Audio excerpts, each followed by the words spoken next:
Hi, it's Pat Gillis here. And, there's, I guess, different schools of thought in terms of training.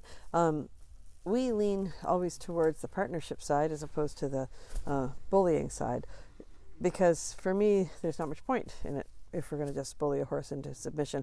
I remember years ago, Walter Zettel, a brilliant trainer, rider, he told this horrible story about being in a riding school somewhere in Europe where there was a man training a young stallion, and there was a lot of use of the whip, a lot of use of the spurs, a lot of rough treatment of the horse's mouth, and that stallion fought and fought and fought, and because the guy was a fairly accomplished rider, he could stay on, but the horse kept fighting, and as Mr. Zettel says, it was the saddest thing that finally the horse just gave up, and he just laid right down in the middle of the arena. Now, perhaps that gentleman thought he'd won at that point. I don't know, but I'll bet you that horse never made it as an international horse or any kind of a horse after that, because his spirit was broken.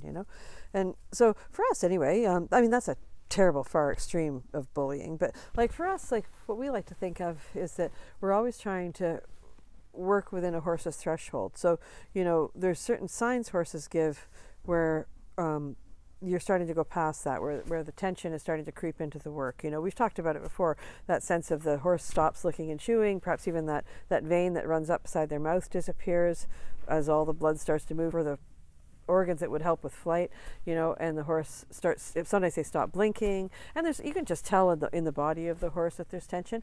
We want to stop well before that, so that we bring the horse to a certain point where he's learning something, but we stay below his threshold. Actually, one of the great ways to explain it is a gentleman named Warwick Schiller. If you ever get a chance, you should follow him on YouTube. He's great, especially his stuff from the last 3 or 4 years. He's just terrific. But he talks about a story one time where there was a lady who brought a horse to him saying, my horse is crazy. I'm paraphrasing, but my horse is crazy. Like, I can take him out in a ride, and he'll see a rabbit over here, and a rabbit over there, and a rabbit over there, and he's absolutely fine. We see like 9 rabbits, he's fine. And then on the 10th rabbit, he loses his mind. He goes, rearing up, galloping back to the barn, whatever, it was.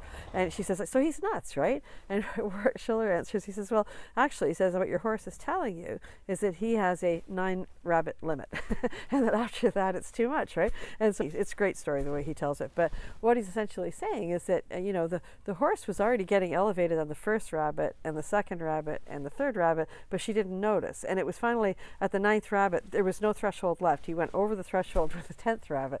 And our job as trainers or as riders is to pay attention to when our horses are getting to the threshold, and to think of work that will take the tension out of the horse. Like, so for us, when we're riding, like, I know, if you're training a horse and you're working in a little bit of a more sort of collected frame, if the tension comes in the work, you let the horse come long and low and snort and breathe and do all those things. I never want to feel that tension come through the body of the horse. I always want to feel that he's enjoying his work, and we're just taking him up to a certain point. At any rate, I always think it's better if we go partnership rather than bullying with horses, because they're so generous, and they answer to that so much nicer than they do, I think. I think you have a longer term relationship and a much more rewarding relationship with horses when we work from a point of partnership. That is it for today. Thanks so much, and we will talk to you soon. Remember to thank your horse.